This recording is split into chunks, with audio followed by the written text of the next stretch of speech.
Welcome back to the Comic Book Savant YouTube channel. This is a companion to the Comic Book Savant podcast, which you can find over at comicbooksavant.com. This week's episode, I'm going to cover something that I talked about on episode 337, which you can now find here on this YouTube channel or also over at the website that I mentioned earlier, which is about my top 10 comic writers.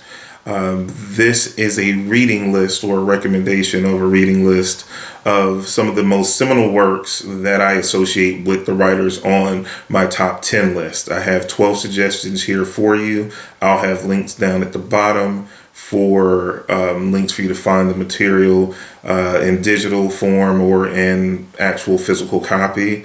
First on this top 12 list for me is Avengers Forever. Kurt Busiek and Carlos Pacheco. Kurt Busiek, one of my favorite writers of all time, and Carlos Pacheco, if you've listened to the podcast, I've talked about him extensively about being one of my favorite artists of all time. And this is the quintessential Avengers story for me, hands down. I love it. I've reviewed it previously on the podcast. You can, if you go to comicbooksavant.com, you can do a search, check out that episode. I've done an extensive review on Avengers Forever, so if you have a moment, check it out. Next one would be Kingdom Come. This is a Mark Waid recommendation. It was done by Mark Waid and Alex Ross. One of the stories that really got me back into DC Comics some years ago, I used to read this book every year, and I say if you're going to buy this in physical copy, you definitely need to get the Absolute Edition. It is beautiful. Alex Ross painted work in that oversized glossy paper. It's the best presentation if you're going to get a physical copy, but if you get it physical or digital, either way, it is a very, very fundamental read if you want to check out something on the DC side. It was an Elseworld story that was hugely successful. At one point, they even kind of folded it into the DC universe proper, but about all the reboots and restructuring of the universe, now I don't really know where that Kingdom Come. I guess it's just the alternate Earth and a multiverse now. But Kingdom Come is just a phenomenal story, and I don't want to overuse phenomenal and extraordinary, but one of the top Justice League or DCU stories that you would have. Next for me would be the 52 Omnibus. I would say the Omnibus because 52, some people won't remember if you're a little bit younger, comic book fans, is that, I can't remember how many years ago now, about 10 years ago, some of the top writers in comics, we have Greg Rucka, Jeph Johns, Mark Waid, Grant Morrison, Keith Giffen, came together over at DC Comic Books and did a weekly series where they all jointly wrote together over 52 weeks, and it was released. You would probably want to get this in an omnibus form. You can get it broken down into 4 trades as well, because it's all one joint story. If you can still find the omnibus, if you want a physical copy, I would just get this all in one shot. It's probably a better package, and it's oversized. I've never owned the omnibus. I've seen it, but I've never owned it. I had all the individual issues, and I think at one point that I got rid of all the issues and had the 4 trades. So you can either get it in one huge omnibus if you can still find it, 4 trades, or go digital, which we know that's what I do primarily with all my comics now. Next on the list is Batman The Long Halloween, done by Jeph Loeb and Tim Sale. I've also talked about them extensively in all their collaborations, not just with Batman, their work over at Marvel with their colored series with Daredevil Yellow, Spider-Man Blue, Captain America White. They've done quite a few. Hulk Gray. Again, I've talked about these books. This is the one that's closest to me because I'm a huge Batman fan. I love this one. So if it was one book I would tell you from Jeph Loeb and the Tim Sale collaboration to pick up, I would always suggest A Long Halloween. With the secondary recommendation, if I had a second one, would be Superman for All Seasons, which is my favorite Superman story of all time. So definitely check out Batman The Long Halloween. Also, if you're going to get it in a physical copy, Absolute Edition is a must. Next on the list is from Ed Brubaker and Matt Fraction. Matt Fraction was the one that was on my top 10 writers list. The one book I would recommend, because there was so many, because I love his work, would be the Immortal Iron Fist Omnibus or the Immortal Iron Fist Complete Collection. They've collected it a lot of different ways. They did an omnibus with him and Brubaker's run on the book before they left. It was about 18 issues long. They did it in an omnibus. I don't know if you can still find it. If you can, it might be expensive because I don't know if they've reprinted it from when it was initially released some years ago. They've done a couple of trade collections, which the most recent one is the complete collection that I was able to find online. Great run. Brought Iron Fist back to prominence, and while we have a TV show, you know, we can talk about how the quality of the TV show was, but that remains to be seen right now. We're not going to dive into that too deep. But this work is one to read if you want to know what brought Iron Fist back in prominence or what made him cool again. This is the book and this is the run that did it. So check it out if you're looking for a good read from Matt Fraction. Again, with collaboration with Ed Brubaker on it, they co-wrote the series. Next for me, I would say from Robert Kirkman. Everyone knows about The Walking Dead. So the one thing that I read from him that I actually read first from Kirkman that wasn't Marvel work was Invincible, which I loved. So I would recommend that because unfortunately, even though Invincible's quite popular, it's not by any means as popular as The Walking Dead because it had so much commercial success in different medium, TV, video games, so forth. Invincible is just as good of a comic, but people just don't know about it nearly as much as everyone pretty much has heard of The Walking Dead, mainly because of the TV show now. Invincible is one of his lesser known works that's actually ending. The series is ending this year. So I thought that this would be a good thing to recommend to people that like Robert Kirkman's work, but might have not read some of his other major stuff over at Image. And this title actually, as far as date-wise, I think he actually started it before he started The Walking Dead. People don't know that because it's just not as popular for whatever reason. It's kind of violent, so it's not for a younger audience. So if you're trying to hand this off to someone, make sure they're age appropriate because it's some very bloody, gory fighting, scenes and so forth in the series. So be careful on that. But the Compendium edition, which Robert Kirkman is awesome about, the collected editions, you can get it for about, I think you can find it online for about $50 or even like maybe under $35.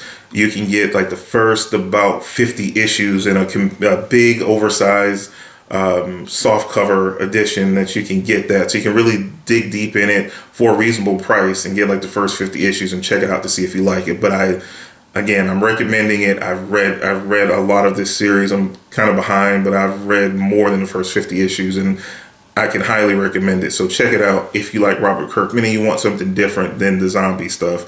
Check out Invincible. Next, I have Queen and Country. Everyone knows I'm a big Greg Rucka, fanboy. Well, one of his first works and independent works was Queen and Country. You know about Greg Rucka over at Marvel. You know about Greg Rucka's work over at DC. Well, this is his creator-owned stuff that he did over at Oni Press years before the other work that he did. And it's a real good story. If you like spies and espionage and thriller, this is the book for you. If you like stuff like The Bourne Identity, I'm thinking about Bourne Identity. I'm trying to think of other kind of spy. It's not a ton of spy shows out there now, but you get the drift. If you like things like The Bourne Identity, but with a female lead, she's on MI6. Really good stuff. Check it out. And no one writes women good as well as Greg Rucka when it comes to the strong female protagonists. He's one of the top, and this is where he cut his teeth in comic books doing that kind of stuff. So definitely it's worth to check out. Queen and Country Definitive Edition Volume 1. The whole series is collected in soft cover. Definitive editions, I think it is maybe 6 of them total. But the first one, to check it out to see if you like it. He collaborated with various artists on the series. But really, really good stuff if you want to check out something different from Greg Rucka. Next is Chuck Dixon, which I talked about for my top 10 list. Love the guy.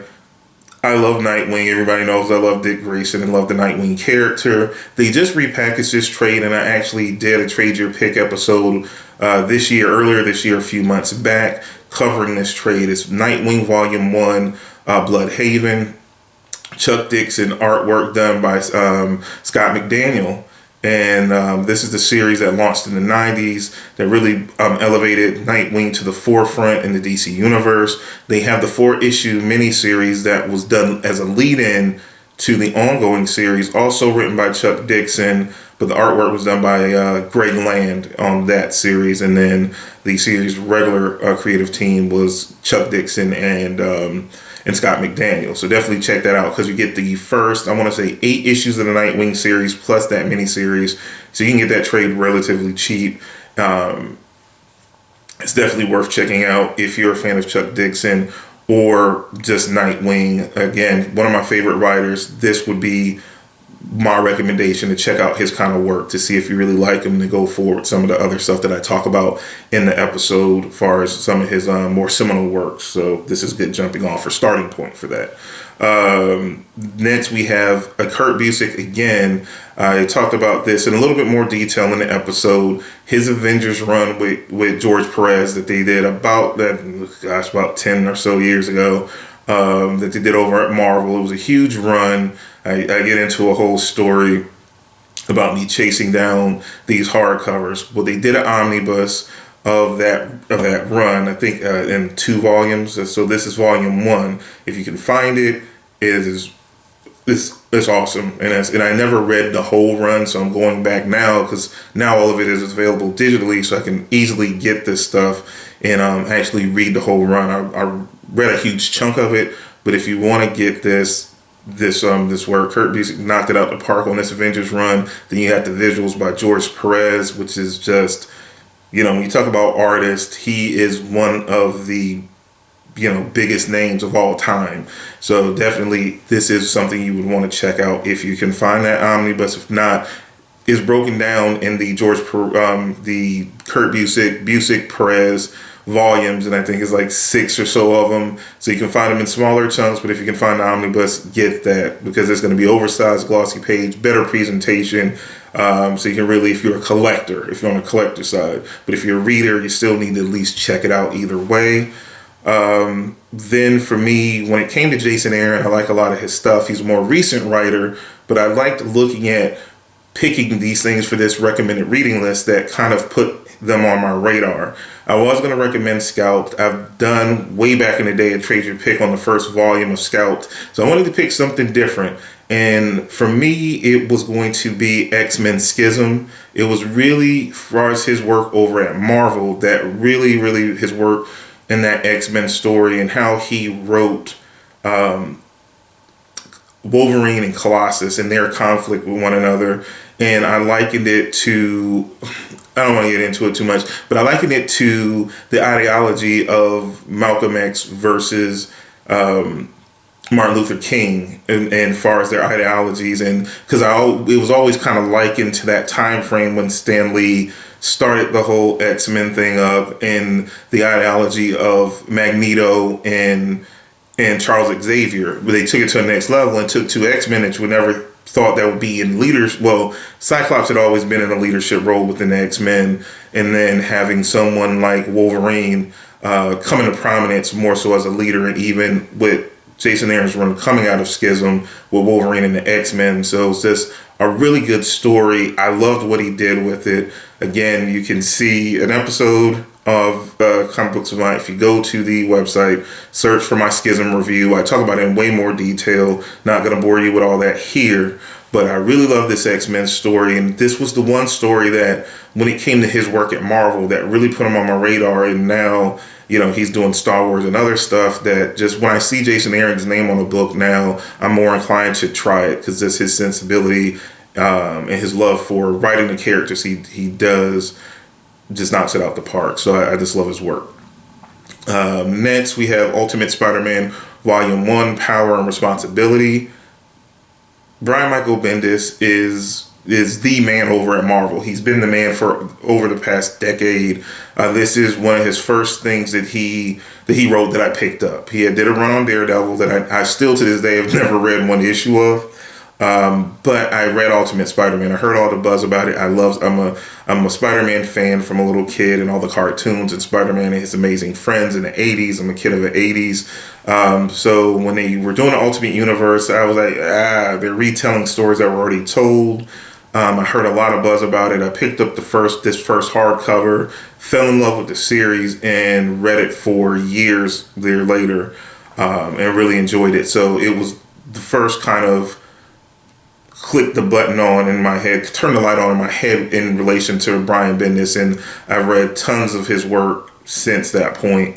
I kind of fell off of his more recent stuff, but still, I know he's a great writer. You know, I always keep an eye on the work he does over at Marvel. This was the first one that really opened up my eyes to him as a writer and put him on my radar. And last but not least, for Jeph Johns, which he's kind of been sprinkled throughout some of the recommendations I made earlier, like with 52. But as far as his own work, it was hard because he's done such great work over at DC. I had to think about this one, and I told a story in the episode 337 about him, but I'm not going to get into it here. But just saying, the one book that resonates most to me that screams Jeph Johns is his run on Green Lantern. So if you could find Green Lantern by Jeph Johns Omnibus Volume 1, he worked with various artists, Ethan Van Sciver, Tom Mandrake, I'm trying to remember all the others, numerous artists that he worked with on that omnibus.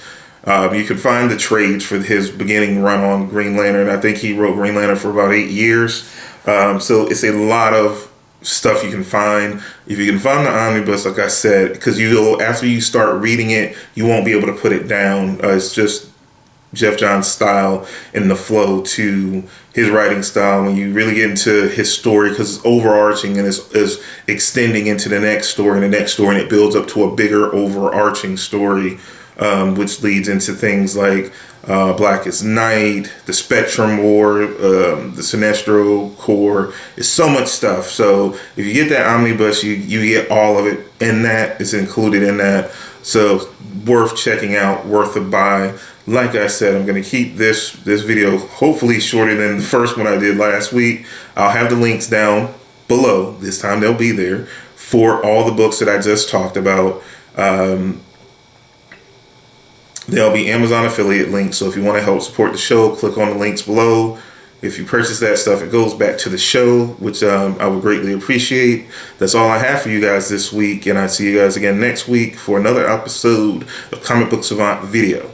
Hope you enjoyed. Share, like, subscribe, and I'll see you next time.